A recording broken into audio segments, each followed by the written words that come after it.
So, what is a monomial? I heard you talking a moment ago that it means one something.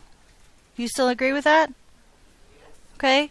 So, you're saying mono because, or you're saying one because it says mono, right? So, what about that part of the word?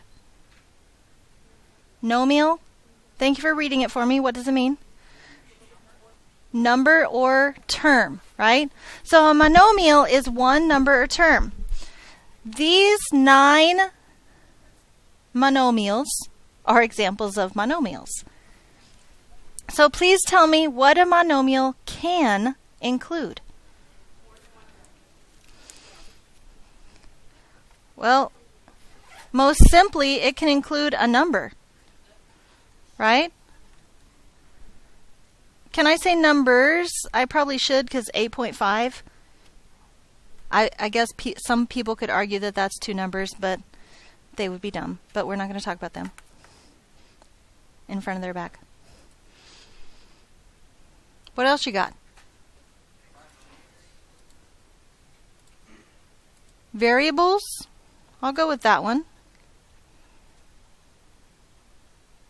I heard exponents. That's good, but that really kind of goes along with variables. So go ahead and keep that in mind, but negatives goes along with numbers. Fractions goes along with numbers. I had to be careful about that one. Somebody said radicals. Because if you look down here, there's a box of things that are not monomials.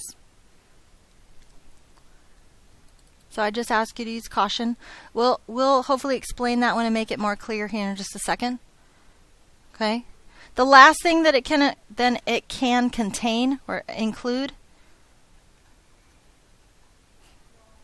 How if I spell it correctly? That might help.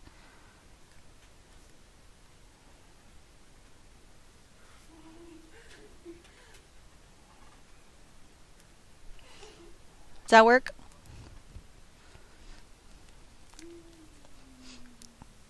So do these 3 things make sense to you? Do you know what a number is? Do you know what a variable is? Do you know what a product of a number and variables is? Product means, multiplication. Okay, you scared me for just a second. Okay. So these 4 things right down here, and for the record, the square root of 5 is a number. Are we clear about that? Okay. These 4 things are not monomials. There's 3 things, maybe more, but we're going to talk about 3. 3 things that monomials cannot include. Addition or subtraction.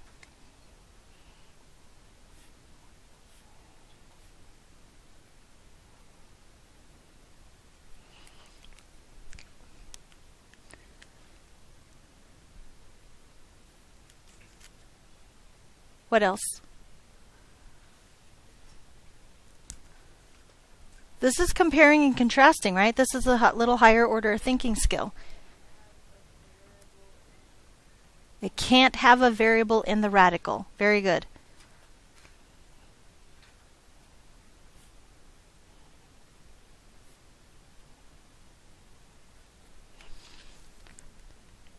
And I'm glad you said it that way, because earlier, you know what they called this thing? A square root. Crazy kids. Just because you've always used it as a square root doesn't actually mean it's called a square root sign. Okay? That's a little foreshadowing of some stuff we're going to do this semester. Dun dun dun. Okay? This symbol right here is actually called a radical. Okay? So good job using that as your vocabulary. Nice. One more thing.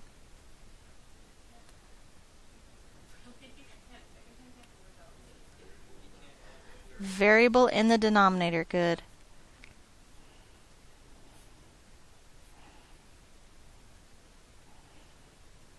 Is that what you were trying to say? Good. Any questions about what is a monomial and what is not a monomial? If I gave you some, could you classify them as either a monomial or not a monomial? Okay. Then let's talk about some specific type of vocabulary. Okay? A blank is a monomial with no variables.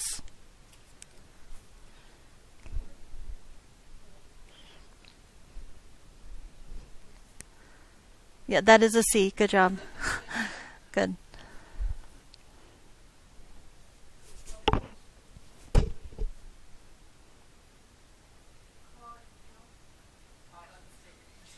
Honey, if I was spelling count, I'd be spelling it wrong.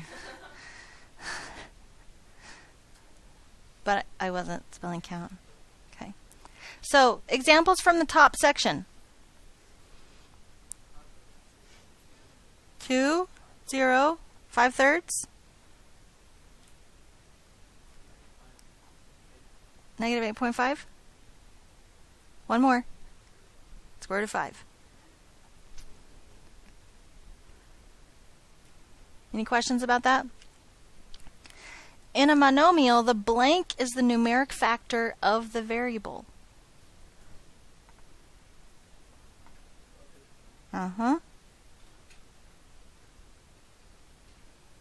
Everyone always knows the answer after I write it down. Oh, I knew that one. Yeah, I'm sure you did. Give me some examples from the box above. If we're talking about 2x, the coefficient is 2, isn't it? If we're talking about 5/3 y squared, the coefficient is 5/3. 9a squared b to the third c to the seventh. What's the coefficient? 9. We good with that? The blank of a monomial is the sum of the exponents on the variables only. Okay? Most people don't know that answer. And if they do, they've used their context clues. Did you use your context clues? Look, it says the answer right there. It's called a degree. Are we talking about temperature here? No. No, we're not. Okay? That's just what it's called. It's one of those other crazy things that math does by using the same word to represent several different things. It's oh so confusing for some people sometimes. I get that. We'll work through it. Okay? So, if we're given the monomial 2x, the degree is 1 because the exponent is 1. Okay? If we're given the monomial 5/3 y squared, the degree is 2 because the exponent on the variable is 2. If we're given negative 8.5 xy squared, the degree is 3 because I have a 2 here and I have a 1 here, and the sum of those numbers is 3. Okay? Now, earlier this crazy kid was like, but doesn't negative 8.5 have a 1 also? And I said, yes it does, but it's not a variable. We're only talking about the exponents on the variable. Okay? Degree of this one? 12. Degree of this one? Wait, why are you saying 0? Oh, there's not a variable. Good job. And this one? Same reason, right? No variables. Yes, ma'am.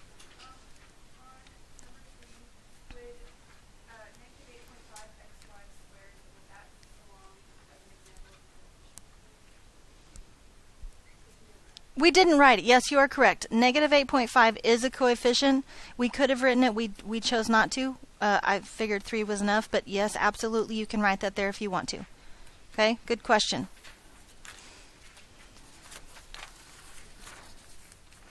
So when we're simplifying monomials, so there's several things that we could do.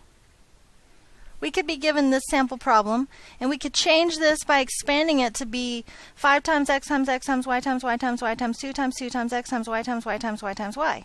And then we could reorder it so all the numbers are together and all the x's are together and all the y's are together, and we could get 2 times 2 times 5 times x times x times x times y times y times y times y times y times y times y. And then we could actually simplify it and say 2 times 2 times 5 is 20. Okay, you scared me for a minute. Okay.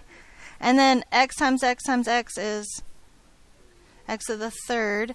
And then y times y times y times y times y times y times y is y to the seventh, right? Gosh, I wish there was a shortcut. Oh, wait. What shortcut could we do to go from here straight to here? What would I do with the coefficients? Well, what kind of problem is it?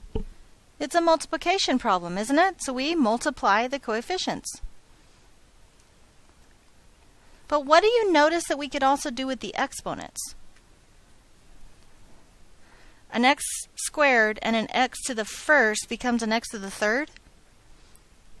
And a y to the third and a y to the fourth becomes y to the seventh. We add. Now, I don't know about you, but I don't want to do this every time. I'd rather be able to know these things. They call them shortcuts. It's really kind of what we're doing, right? I don't want you to think this is some sort of magic, though. This is the transparency of it. This is what's actually happening. We're just basically doing all this nonsense in our head. You okay with that? Okay. So what is the rule then? A to the m times a to the n really equals what? If we're adding our exponents, a to the m plus n. Please notice the note below that rule. What has to be true in order for that to work? Bases have to be the same. Everybody understand what that means? Everybody okay with that? It can't be a to the m plus b to the n and adding those two exponents. The bases have to be the same. Okay?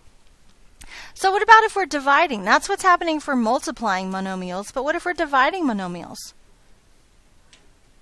So this crazy kid earlier said to me, no, we can't do that because that's not a monomial because there's variables in the denominator. Now, first of all, is that a good observation? Yes, but it's asking me to simplify this. It's not saying simplify this monomial because right now it's not really, is it? Because of the variables in the denominator. But if I simplify it and there is no more variables in the denominator, isn't that still a monomial? And we're still okay with that, okay? So, I could expand it like this, blah, blah, blah, blah, blah, and I could say y divided by y is 1, y divided by y is 1, x divided by x is 1, 3 divided by 3 is 1, 2 divided by 2 is 1, and what do I have left in the numerator? 3 x to the third y.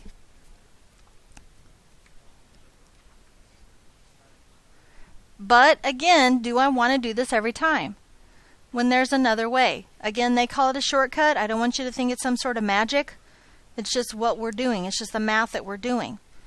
What would we do with the coefficients to get from 18 over 6 to 3? Divide. Guys, what type of problem is this?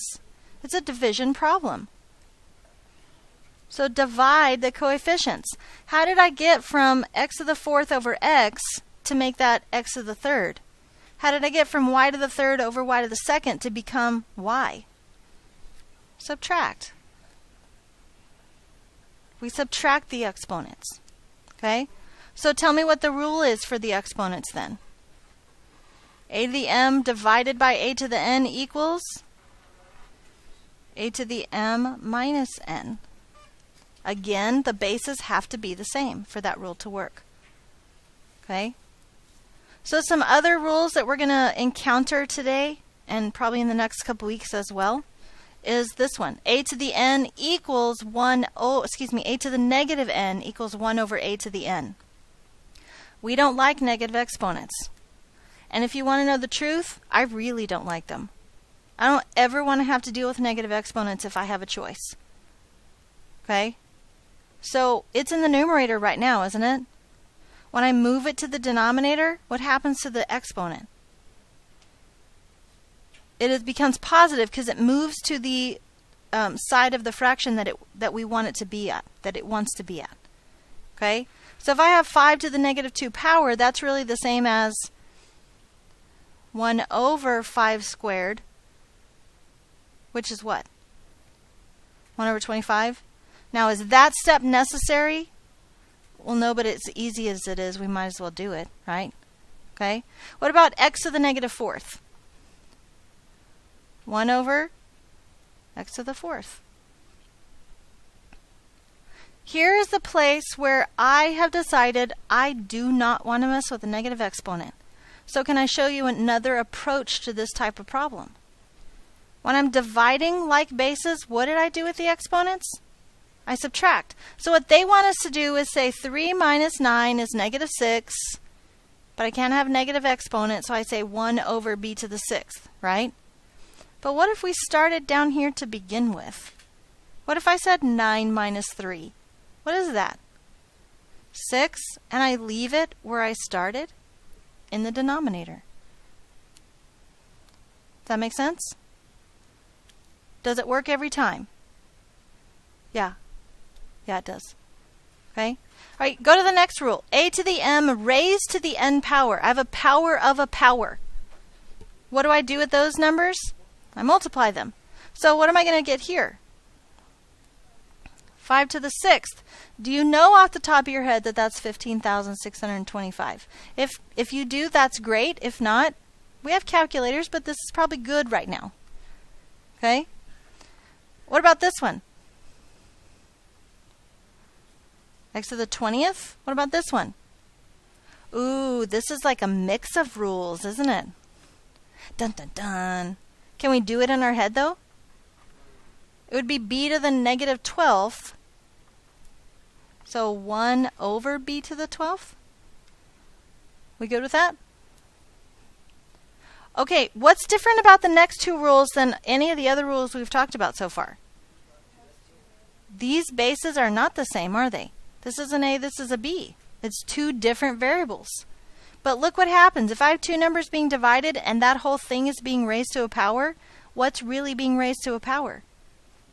Each one, right? Both of them are, right? So what do I get here?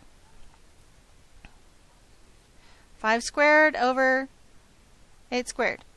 Now that one's probably pretty simple, right? Hopefully we know that that's 25 over 64. So why did I do this one and not do this one? Why did I do this one and not do this one? Because I knew it off the top of my head, right? It's fine. If I ask for a nice pretty number here, you would probably need to go to your calculator and put that in and write down the number. Otherwise, that's a perfectly good representation of what that number is, isn't it? This is a perfectly good representation of what that number is. Unless I ask you to simplify it. Fair enough? All right, what's the next one? X to the 7th over y to the 7th. And now they're mixing it up. Dun dun dun. Putting two rules in one thing, right? This is really b to the 15th over c to the 10th. Perfect. How is the last rule different than the previous one? These two. The last rule on the page, how is it different than the previous one we just did? It's not being divided, it's being multiplied. But is the rule basically the same? Yeah, so what are we going to get for our answer here?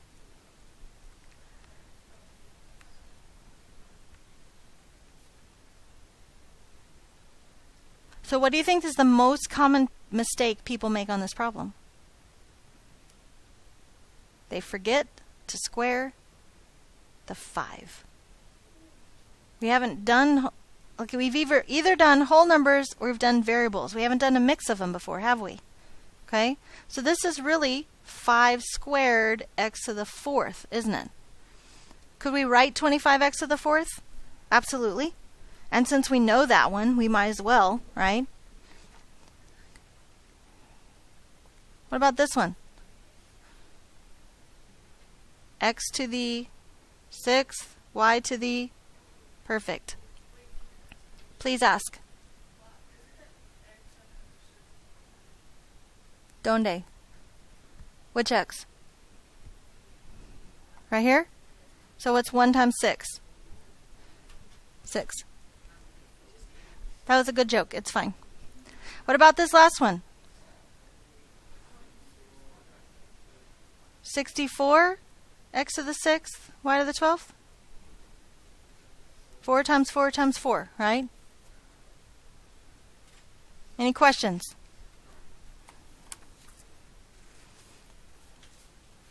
Sample problems. We're going to do these on the board. Your homework is the practice problems on the next page. You tell the difference? This one says sample. This one does not. Okay? We're doing the sample problems together on the board. Your homework is the practice problems.